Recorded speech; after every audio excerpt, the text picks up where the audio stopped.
네, 안녕하세요. 가천대학 기과대학 예방의학교실의 정재훈입니다. 항상 이렇게 통역이 제공되는 강의를 하게 되면 고민을 하는데, 제가 직접 영어를 하는 게 더 잘 전달이 될 거냐, 아니면은 통역을 받는 게 좋을 거냐를 고민을 하다가 오늘은 통역을 받는 쪽을 선택을 했습니다. 네, 오늘 많은 한국 분들이 오셔가지고 한국에 대한 상황들을 자세히 잘 전달드리는 게 중요하다고 생각을 했습니다. 양해 부탁드리겠습니다.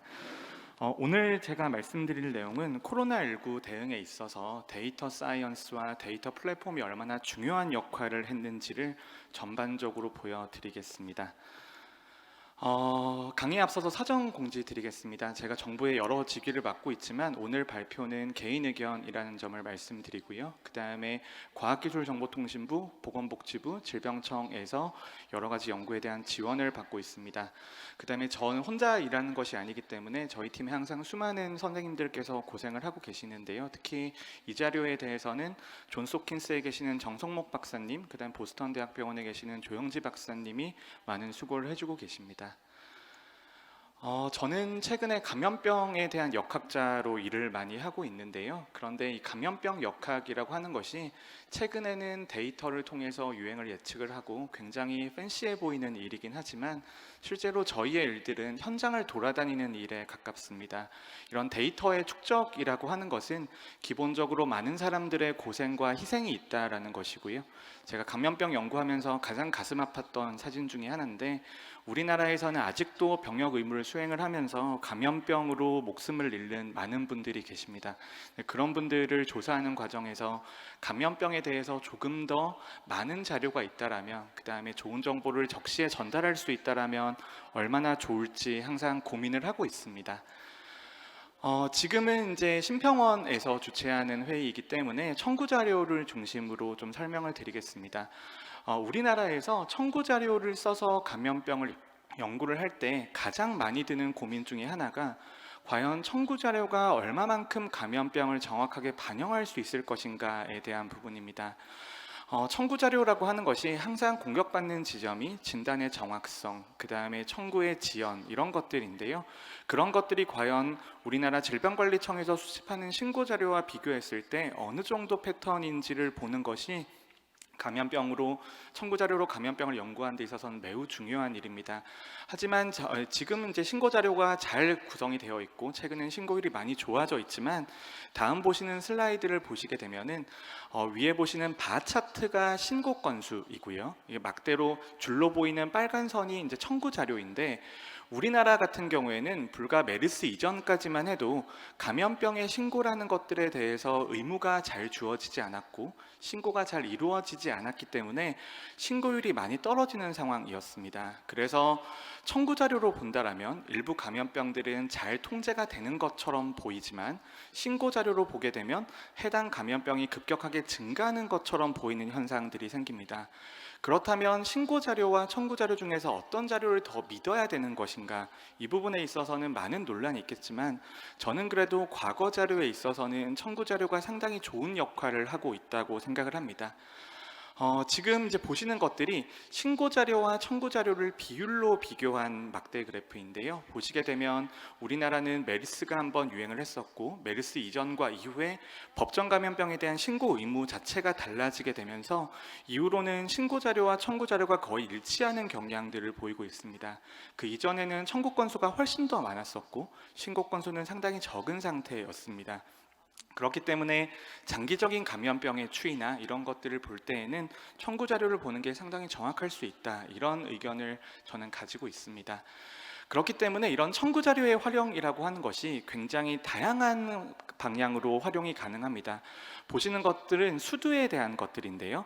파란색으로 보시는 것은 청구 자료이고 빨간색으로 보는 것은 국가 신고 자료입니다. 이걸 보면 명확한 두 가지 해석이 가능하죠.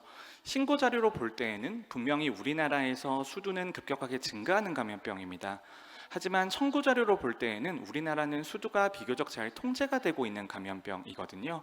하지만 이 두 가지 상반되는 결과 중에서 어떤 것을 믿을 것인가, 이런 것들은 많은 논란이 있겠습니다만, 저는 그래도 경제적인 유인 동기가 있고 경제적인 유인 동기에 따라서 신고가 이루어지는 청구 자료가 전체적인 진단의 변화라든지 아니면 시대상의 변화 같은 것들에 조금 더 안정적인 특성을 보인다라고 설명을 드리겠습니다. 이런 것들을 실제로 데이터를 봐서 이제 나이대별로 누적 감염률 이런 것들을 봤을 때에는 신고 자료보다 청구 자료가 훨씬 더 좋은 특성들을 보이고 있거든요. 그렇기 때문에 감염병 연구에 있어서 국가가 보유하고 있는 청구 자료를 쓰는 것이 나쁜 선택은 아니다, 이렇게 항상 말씀을 드립니다. 그리고 이제 요즘은 대부분의 국가들에서 전 국민에 대한 청구 자료라든지 아니면 이런 전국가 데이터베이스가 만들어지게 되면서 정말 상상도 하지 못했던 연구들이 수행이 가능하게 됩니다. 지금 보여드리는 연구는 지금은 백신 접종 후의 이상 반응에 대해서 많은 우려들이 있습니다만 코로나19가 터지기 전에 우리나라에서 감염병에 관련된 이슈 중에서 안전성에 대한 문제 중 가장 큰 것이 인플루엔자에 걸렸을 때 복용하는 타미플루가 있는데요. 그 타미플루를 복용했을 때 자살한다라는 그런 소문들이 있었습니다. 그래서 그런 것들이 인플루엔자에 있어서 대응에 있어서 큰 문제가 될 수 있기 때문에 청구 자료를 바탕으로 인플루엔자에서 타미플루를 투약한 사람과 투약하지 않은 사람에게서 자살의 위험을 비교하는 그런 형태의 연구들이 가능하게 됩니다. 이런 것들은 전적으로 청구 자료가 전 국민 자료를 다루고 있고 매우 큰 N을 가지고 있기 때문에 그것 때문에 가능한 연구들인 거죠. 그래서 청구 자료가 지금 잘 여러 가지 많은 방법론들이 정립이 되어 있습니다만 계속해서 청구 자료의 조작적 정의라든지 활용 방법에 있어서는 우리나라에서도 발전이 있었습니다. 그래서 최근에 좋은 저널에 실리는 연구를 볼 경우에는 약제 같은 경우에도 거의 수십 가지 이상 약제가 공변량으로 들어가고 기저질환도 거의 대부분의 기저질환들이 들어가는 데다가 최근에 의료 이용 패턴이 어땠는가도 공변량으로 보정을 해주게 되면 조금 더 안정적인 결과를 얻을 수가 있습니다. 그리고 이제 잘 아시는 것처럼 청구 자료는 이제 진단 코드 기반으로 이런 이벤트에 대한 정의가 이루어지게 되는데, 이 이벤트에 대한 정의가 얼마만큼 믿을 만한 것인가, 그런 것들도 매우 중요한 부분들입니다. 그래서 이런 조작적인 정의를 개선하기 위한 노력도 전 세계적으로 이루어지고 있고 우리나라에서도 표준화된 조작적 정의를 만들기 위한 연구자들의 노력들이 계속되고 있습니다. 이 부분 좀 넘기겠습니다. 그래서 이렇게 큰 자료를 봤을 때에는 자살률이 보면 10만 명당 한 건 미만이고, 그 다음에 인플루엔자의 타미플루를 복용했을 때 생기는 28일 이내의 위험 기간을 봤을 때에도 굉장히 낮은 발생률을 보입니다. 하지만 전 국민 자료를 활용할 수 있기 때문에 이런 빅데이터를 활용할 경우에는 이런 매우 드문 빈도의 이상 반응 아니면 이상 반응으로 고려될 수 있는 것들도 면밀하게 평가가 가능하다라는 특성을 그 청구 자료는 가지고 있습니다. 그리고 또 하나는 이제 청구 자료가 이제 다양한 자료들과 붙기 시작했습니다. 우리나라에서도 청구 자료만 활용하는 것이 아니라 청구 자료에 기상청 자료를 붙인다거나 아니면 의료기관의 개인식별 정보를 붙여서 연구를 진행하려는 노력들이 시도되고 있고요. 저희 같은 경우에도 코로나19가 터지기 전에 과연 기상 요소들이 바이러스성 폐렴이라든지 바이러스성 질환에 대해서 어떠한 영향을 주는지에 대한 연구들도 진행을 했습니다. 보시게 되면 기상청에서 가지고 있는 자료들이 우리나라에서는 여러 가지 보험 급여를 받으시는 분들에 대한 주소 정보가 있기 때문에, 그 다음에 의료기관에 대한 주소 정보가 있기 때문에 그것을 바탕으로 기상에 대한 영향들도 평가를 할 수 있는 상황이고요. 그런 것들 초반엔 조금 빠르게 여러 가지 연구들에 대해서 보여드리겠습니다. 그래서 다양한 어프로치들이 가능합니다. 그 다음에 일반적으로 알려져 있던 케이스 컨트롤, 코호트 같은 연구들 말고도 경제학적인 방법, 시계열적인 분석 방법론들이 적용이 가능해서 그럴 경우에는 어떤 결과들이 나오냐 하면은 하나의 질환들이 있으면 그 질환들에 미치는 여러 가지 기상 변수들, 대기 오염원 같은 것들의 상호 관련성들을 면밀하게 평가할 수 있게 됩니다.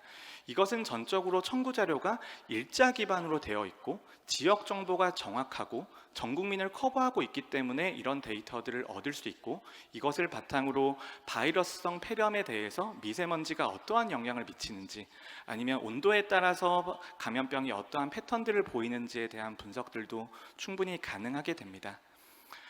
이 부분은 좀 빠르게 넘어가겠습니다.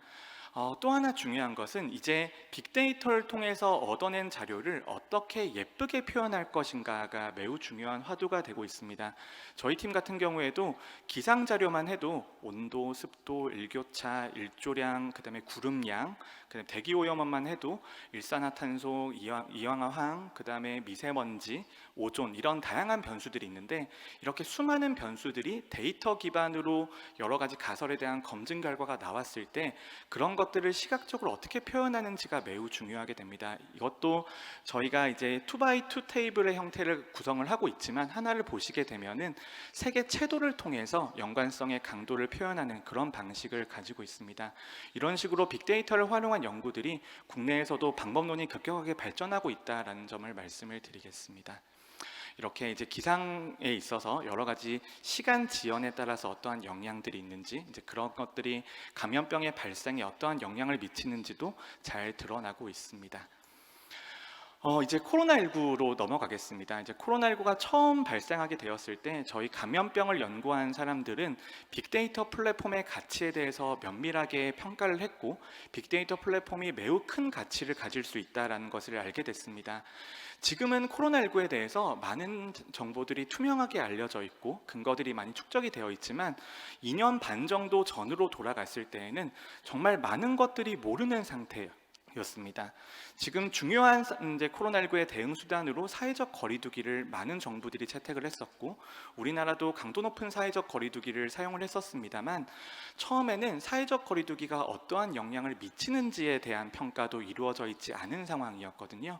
그럴 때부터 데이터베이스를 활용을 해서 코로나19 아니면 코로나19와 유사했던 인플루엔자 같은 것들을 가지고 와서 어떤 식으로 사회적 거리두기가 영향을 미치는지 반대로 이동량이라고 하는 요소가 감염병에 어떠한 영향을 미치는지도 평가할 수 있게 됐습니다. 지금 보시는 것들은 전국의 5개 도시에서 주요한 환승 지하철역들이 있습니다. 그래서 환승 지하철역들에서의 환승 이동량과 인플루엔자 또는 코로나19의 패턴 사이에서 어떠한 관계가 있는지를 평가한 매우 초기의 자료이고요. 이게 2020년 5월 정도에 나왔던 연구이니까 사회적 거리두기 또는 이동량으로 대변되는 여러 가지 지표들이 감염병 유행에 있어서 어떠한 관련성을 가지는지를 평가할 수 있는 자료가 되겠습니다. 보시게 되면 이건 인플루엔자에 대한 것들인데요.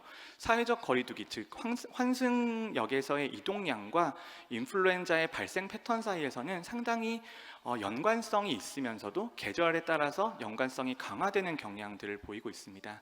그래서 파란색으로 보시는 것이 인플루엔자의 숫자이고 빨간색으로 보시는 것이 주요한 환승역의 이동량인데요. 이런 것들이 양의 상관관계를 가지고 있다는 것들을 볼 수가 있었죠. 그리고 하지만 코로나19가 매우 초기에는 지금은 하루에 수십만 명 정도의 확진자가 생기는 게 너무나 당연한 일로 생각하고 있습니다만 2020년대만 해도 하루에 100명 또는 200명 정도의 확진자만 생겨도 굉장히 큰 유행이 생겼다라고 한국에선 이야기를 했었습니다. 그렇기 때문에 코로나19에 대해서는 직접적인 영향을 그때까지만 해도 발견할 수가 없었습니다. 그리고 이제 코로나19에 대해서는 이제 다양한 데이터원들과 결합을 해서 평가하는 전략들이 매우 중요한 상황이었는데 이때 많은 연구자들이 어떤 걸 시도했었냐면 인터넷 포털 사이트에서 검색어와 코로나19의 유행 상황 사이에서는 관련성이 있지 않을까 이제 그런 생각들을 많이 했었습니다. 그래서 처음에 이태원에서 두 번째 유행이 있었을 때 보면은 검색어 유입량과 그다음에 코로나19의 유행 사이에서는 일주일 정도의 시차를 두고 여러 가지 패턴들이 있다. 그다음에 그렇기 때문에 사회적 거리두기라든지 이동량 조절에 있어서는 이런 것들을 조절해 준다라면 코로나19 유행을 통제하는 데 있어서는 도움이 될 수 있다. 이런 내용들의 연구가 계속해서 이루어졌었습니다. 지금부터는 이제 간략하게 어떠한 흐름들을 가졌는지에 대한 설명이었고요. 지금부터는 조금 더 이제 심평원이 어떻게 큰 기여를 해주셨는지에 대한 이야기를 드리겠습니다. 우리나라가 코로나19가 어떻게 본다라면 중국 다음으로 대규모로 유행한 나라라고 볼 수 있고 중국이 과연 정보 공개가 투명하게 될 것인가에 대한 우려가 있었기 때문에 많은 연구자들이 한국의 데이터가 공개되는 것들을 매우 기다리는 상황들이었습니다.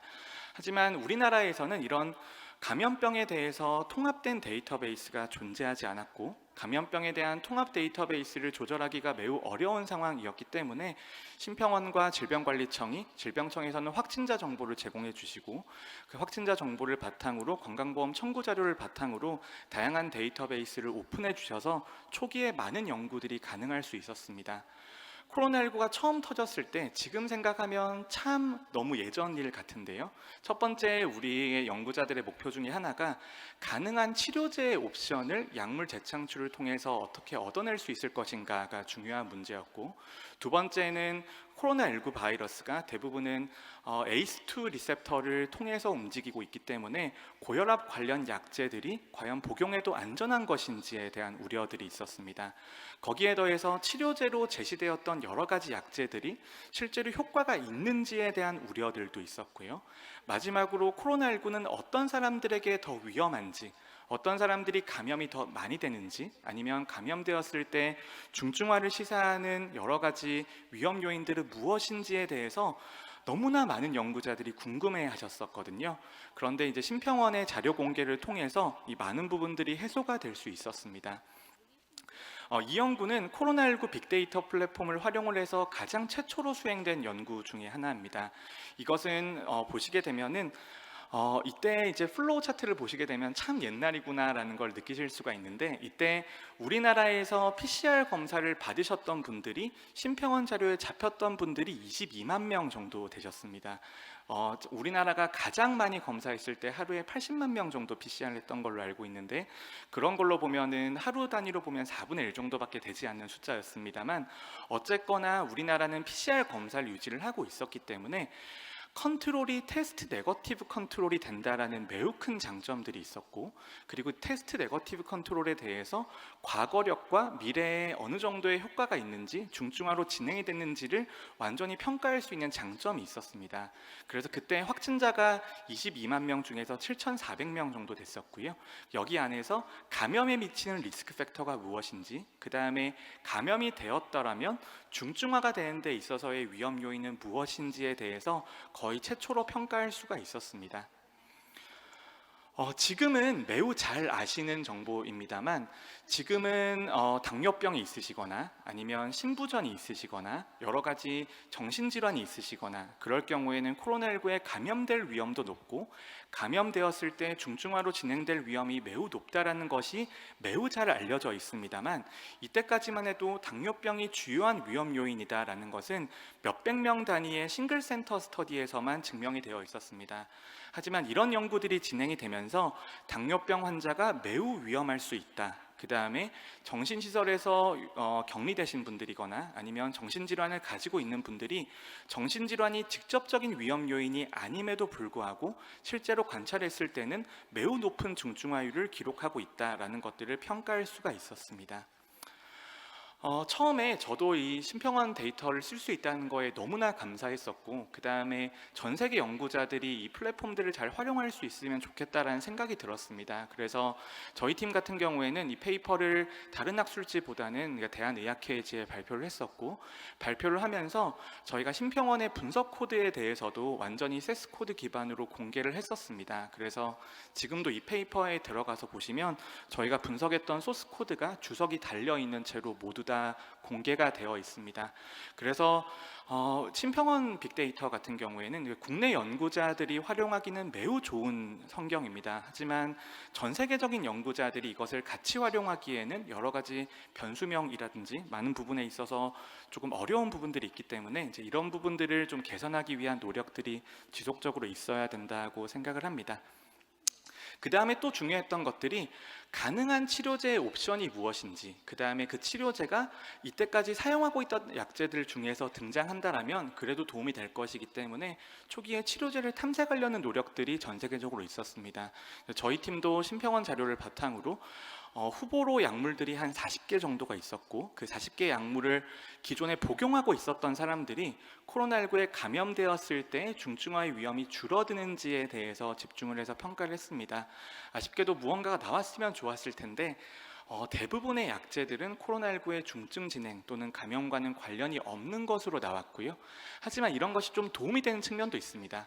관련이 없다라는 말은 다른 말로는 기존에 기저질환이 있어서 그 약제를 복용하고 계신다라고 하더라도 코로나19의 위험 때문에 그 약제를 끊으실 필요는 없다라는 의미도 되는 것이기 때문에 그런 부분에서는 도움이 되는 결과였다고 생각을 합니다.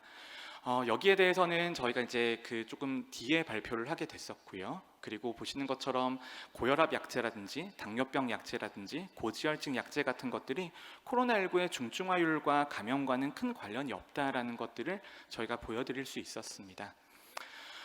그리고 이제 그 다음에 중요한 주제가, 지금은 이제 외국에서 오신 분들도 공항에서 입국하시기 전에 검사를 하셨을 거고 입국하시고 난 다음에 PCR 검사를 하셨을 텐데, 우리나라는 가장 늦게까지 격리 의무를 유지했던 나라들입니다. 그러니까 해외 입국자들에 대해서 격리 의무를 유지했었는데요. 그러면 격리 의무를 유지했을 때 14일 동안 격리가 해제되었을 때에도 과연 전파되는 사례가 있을 것인가? 그 다음에 격리 해제할 때 PCR 진단검사가 의무적이어야 되는가에 대한 부분도 저희 팀들이 연구를 진행을 했었고, 인천 데이터를 바탕으로 저희가 데이터베이스를 구축해 가면서 이러한 물음들에 대한 대답들을 해왔습니다. 그 다음에 이제 사용되고 있었던 치료제 약제들이 경험적으로 처방된 약제들이 많았습니다. 대표적으로 하이드록시클로로킨이나 칼레트라 같은 약제들이 있었는데요. 그런 약제들이 사용되었을 때 과연 효과가 있었는지에 대한 연구들도 리얼월드 기반으로 진행이 이루어졌습니다. 네, 그 다음에 보여드릴 부분은 이제 코로나19 시기에 어떤 식으로 다른 질환들의 패턴이 변했는가에 대한 부분들입니다. 코로나19에 대한 직접적인 연구만큼 중요한 것이 코로나19가 우리 사회에 미친 영향에 대한 부분들입니다. 코로나19는 대규모의 MPI가 진행이 되었었고, 그 다음에 그 MPI 덕분에 수많은 바이러스성 감염병들, 특히 호흡기 바이러스 감염병들이 줄어든 상태였습니다. 그래서 그런 것들을 직접적으로 보여드리는 것도 중요하고, 예상되는 감염병의 발생률보다 얼마만큼 감염병이 줄어들었는지에 대한 데이터들도 저희가 발표를 했었고, 그것보다 더 중요한 것은 이 감염병이 줄어들었기 때문에 다른 질환에 있어서 어떤 영향을 미쳤는가에 대한 평가도 진행할 수가 있었습니다. 아시는 것처럼 COPD나 천식 같은 경우에는 호흡기 바이러스 감염이 악화의 주요한 유발 인자입니다. 그렇기 때문에 인플루엔자나 폐렴이 줄어들었다는 것은 다른 말로는 COPD나 천식으로 인한 입원도 동시에 줄어들 수 있었다라는 의미이기도 하고요. 반대로 다른 질환 같은 경우에는 그래도 우리나라가 코로나19에 큰 영향을 받지 않았었기 때문에 2021년 하반기까지는요, 다른 질환들에 있어서는 특별한 패턴의 변화가 보이지 않았지만 순수하게 호흡기 관련 질환들에 있어서는 여러 가지 감소가 있었다라는 것들을 보여드릴 수가 있었습니다. 그 다음에 이건 가와사키 질환에 대한 부분인데요. 가와사키 질환에 대한 연구가 매우 중요한 것들입니다. 가와사키 질환은 아직까지 병인이 완전하게 알려져 있지 않습니다. 이게 감염의 합병증으로 나타난다라는 이론도 있고, 그 다음에 환경성 요인에 의해서 발생한다는 이론도 있었는데, 그렇다면 코로나19 시기에 가와사키 질환이 얼마만큼 감소했는지에 대한 것들을 평가할 수 있다라면 간접적으로 이 질환의 원인이 무엇인지를 평가할 수 있는 기회가 될 수 있습니다. 그래서 우리나라에서는 가와사키 질환이 매우 많이 감소했기 때문에 호흡기 바이러스 같은 것들이 가와사키 질환을 일으키는 원인이 될 수도 있다라는 것들을 이 시기를 통한 연구에서 증명할 수 있었습니다. 그 다음에 코로나19 백신 관련 연구들도 국내에서 청구 자료를 기반으로 활발하게 진행이 되고 있습니다. 특히 백신 접종이라는 게 많은 이상 반응에 대한 우려가 있고, 접종을 했을 때 얻는 이익이 명백하게 큼에도 불구하고 이런 매우 드물지만 치명적일 수 있는 이상 반응에 대한 평가가 매우 중요한 상황이고, 이런 연구들은 베이스라인을 잡는 것부터가 매우 기초적인 부분입니다. 그래서 평상시 발생하는 수준보다 접종 후에 얼마만큼 늘어났는지를 평가를 해야지 이상 반응에 대한 실마리를 볼 수 있기 때문에 이런 부분에 있어서는 청구 자료가 매우 중요한 역할을 한다고 볼 수가 있습니다. 그래서 우리나라 접종 전에 아나필락시스라든지 아니면 길랑바레 증후군처럼 백신 접종 후에 이상 반응이 될 수 있는 질환들에 대해서 베이스라인을 잡아두는 작업들을 저희 팀이 진행을 했었습니다. 이제 새 정부의 정책과 그다음 앞으로 플랫폼이 어떻게 되어야 되는지에 대해서 또 간략하게 설명을 드리겠습니다. 저희 팀이 지금 빅데이터를 활용한 연구도 수행을 하고 있지만 감염병 유행 예측이라든지 롱코비드에 대한 연구들, 그다음에 백신 접종 후의 이상 반응에 대한 작업들, 사회적 거리두기의 효과와 효용성에 대한 평가들도 동시에 진행을 하고 있습니다. 잘 아시는 것처럼 새로운 변이가 등장할 때마다 저는 코로나19는 새로운 종류의 감염병을 대응하고 있는 정도라고 생각을 합니다. 특히 델타에 대응할 때와 오미크론 BA1과 BA2에 대응할 때, 그 다음에 오미크론 BA5에 대응할 때는 상당히 다른 경향들을 보이고 있기 때문에 여기에 맞게 정책적인 방향을 집행을 하고 저희가 근거를 축적하는 게 매우 중요하다고 생각을 합니다. 우리나라는 이제 방역 정책에 있어서 완전하게 패러다임의 전환이 일어난 상태입니다. 2021년 하반기까지는 최대한 확진자의 숫자를 억제하는 정책을 썼다라면 지금부터는 확산을 용인한다라고 하더라도 중환자나 사망자와 같은 피해를 최소화하는 방향으로의 정책적인 전환이 있는 상황이고, 거기서 저는 가장 중요한 요소가 지속 가능성과 비용 효과에 있다고 생각을 합니다. 2021년까지의 방역 정책은 효과 우선주의적인 사고를 가지고 있었고, 그 효과를 달성하기 위해서는 무제한의 사회경제적인 피해를 투여한다라는 그런 사회적인 합의가 있었다고 생각을 합니다. 하지만 백신 접종이 진행되고 나서부터는 방역상의 피해가 많이 줄어들었기 때문에 방역상의 피해를 어느 정도 줄여둔 상태에서 사회경제적인 회복을 꾀하는 형태의 방역상의 패러다임 전환이 있는 상태이고, 그렇기 때문에 새 정부의 방역 정책 같은 경우에는 이런 근거 중심으로 비용 효과를 평가해 나가면서 나아가자라는 데 정책적인 목표를 가지고 있습니다. 저희 팀이 유행 예측도 계속해서 진행을 하고 있습니다만 오미크론 웨이브 같은 경우에는 저희 역학자들에게는 매우 좀 과학적으로 흥미롭고 보람찬 시간들이었습니다. 왜냐하면 우리나라는 오미크론 웨이브 이전까지는 감염돼서 면역을 획득한 사람도 매우 적은 상태였고 접종 정책도 어느 정도 끝나 있는 상황이기 때문에 곡선을 보시게 되면 곡선이 매우 잘 일치하는 경향들을 보이고 있습니다.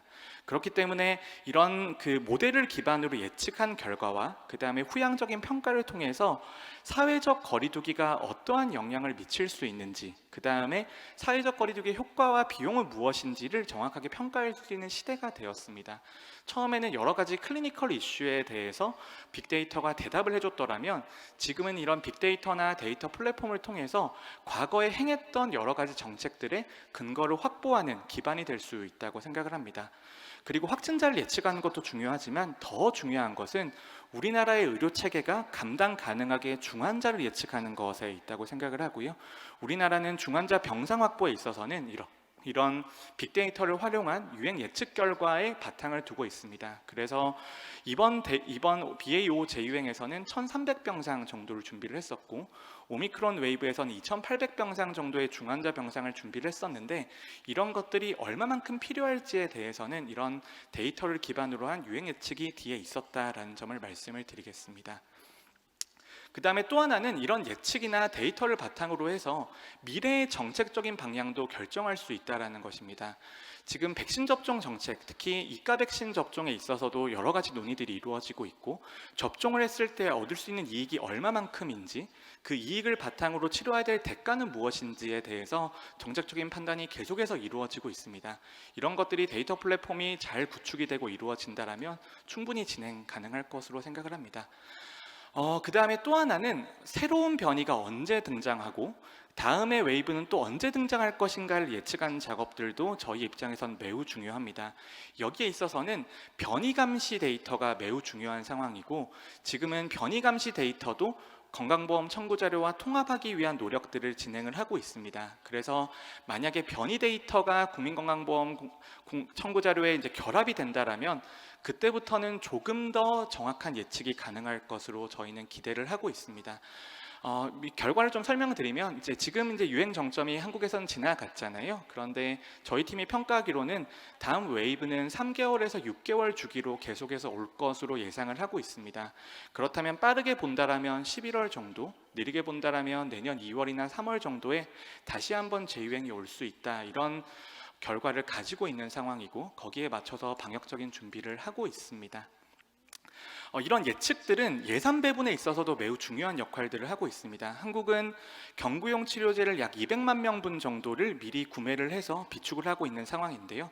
이런 것들은 유행 예측 결과에 기반을 하고 있습니다. 그래서 향후에 어느 정도 규모의 유행까지 대응할 수 있을지, 그 다음에 거기에 대응하기 위해서는 얼마만큼의 예산 배분이 필요한지에 대한 작업들도 계속해서 이루어지고 있습니다. 지속적으로 계속해서 코로나19는 여러 가지 위험들이 있습니다. 대표적으로 새로운 변이가 등장할 수 있고, 그 다음에 새로운 변이에 대항할 수 있는 우리 몸의 면역도 지속적으로 감소하고 있습니다. 이런 것들을 어떻게 대응할 수 있을 것인가, 그리고 예상하고 대책을 세울 수 있을 것인가가 앞으로 매우 중요한 부분이고, 여기에 있어서는 데이터 플랫폼이 큰 역할을 할 수 있을 것으로 기대를 하고 있습니다. 이 부분은 조금 넘어가겠습니다. 이제 새로운 정부의 방역 정책입니다. 새로운 정부의 방역 정책은 과거의 정부 정책의 연속선상에 있다고 저는 생각을 합니다. 과거의 정부의 성과나 아니면 과거 정부의 여러 가지 정책적인 평가를 폄훼할 수는 없는 일인 거고, 그리고 우리나라 정부는 매우 우수한 성과를 거둬왔다고 생각을 합니다. 하지만 미래의 방역 정책이라고 하는 것은 우리가 수행하는 여러 가지 방역 정책의 비용과 효과를 동시에 고려를 해야 되고, 그리고 방역 정책이 가지고 올 수 있는 다른 사회 경제적인 영향도 반드시 평가를 해야 됩니다. 예를 들어서 우리나라는 영유아에 대한 마스크 착용을 가장 오랫동안 유지하고 있는 나라인데, 그러면 아이들에게 마스크를 씌웠을 때 생기는 교육상의 손실, 언어상의 손실을 어떻게 보건학적으로 평가할 수 있을 것인가, 그런 것들은 참 어려운 부분이거든요. 그래서 미래의 방역 정책을 설계할 때는 우리가 고려하지 못했던 여러 가지 사회경제적인 요소들에 대해서도 이제는 짚고 넘어가야 되는 시기다라고 말씀을 드려야 될 것 같습니다. 이 부분은 방역 정책의 설계가 매우 어렵다라는 부분인데, 잘 아시는 것처럼 방역 정책은 저희가 예상한 대로 흘러가지 않습니다. 그렇기 때문에 경험적으로 수정하는 부분이 있을 수밖에 없고, 그러한 근거를 확보하기 위한 여러 가지 노력들이 필요합니다. BA.5 대응하에 있어서는 우리나라는 일상회복의 기조를 유지를 하면서 다시 한번 광범위한 사회적 거리두기를 하지 않기 위한 노력들을 하고 있습니다. 그래서 미래의 방역 정책도 락다운이라든지 사적 모임 인원 제한 같은 것들이 이루어지지 않는 선에서 진행되기 위해서 노력을 하고 있습니다. 그래서 한국 정부는 빅데이터 플랫폼을 마련하기 위해서 굉장히 노력을 하고 있습니다. 질병관리청이 보유하고 있는 확진자 자료, 그 다음에 청구 자료, 그 다음에 병원이 보유하고 있는 자료, 변이감시 자료 같은 것들을 하나의 데이터 플랫폼에 모으고 연구자들에게 개방을 하고, 그것이 국내 연구자뿐만이 아니라 전 세계 연구자들이 쓸 수 있는 그런 플랫폼이 되기 위해서 매우 노력을 하고 있습니다. 그래서 이제는 롱코비드 플랫폼도 곧 런칭될 예정이고, 롱코비드 플랫폼은 약 1만 명 정도의 코로나19 확진자가 전향적으로 5년 이상 추적이 되는 대규모의 사업입니다. 그래서 그런 데이터들이 주민등록번호라는 강력한 조인키를 바탕으로 해서 하나의 플랫폼에 모일 수 있기를 기대를 하고 있습니다. 지금 보여드리는 건 저희 연구팀의 자료인데요. 이런 빅데이터 플랫폼이 구축이 되었을 때 전 국민 자료가 코로나19 자료와 통합되었을 때 어느 정도의 파급 능력이 있는지를 보여드리는 자료입니다. 이 데이터는 코로나19에 감염된 사람들 중에서 접종하고 감염된 사람과 접종하지 않고 감염된 사람들이 감염 후에 카디오바스큘러 리스크가 어떻게 변하는지에 대한 부분입니다. 그래서 매우 간단한 연구임에도 불구하고 전 국민 자료가 모두 모여 있고 백신 접종력도 한 DB에 모여 있기 때문에 이런 전 세계적으로 도움이 되는 결과들을 저희가 제공할 수 있다라는 게 저희 한국이 가지고 있는 빅데이터 플랫폼의 큰 가치라고 볼 수 있습니다. 그리고 건강보험심사평가원이 그동안 너무나 많이 고생을 해주셨고, 그 데이터를 바탕으로 많은 임상적인 의문들을 해결할 수 있었습니다.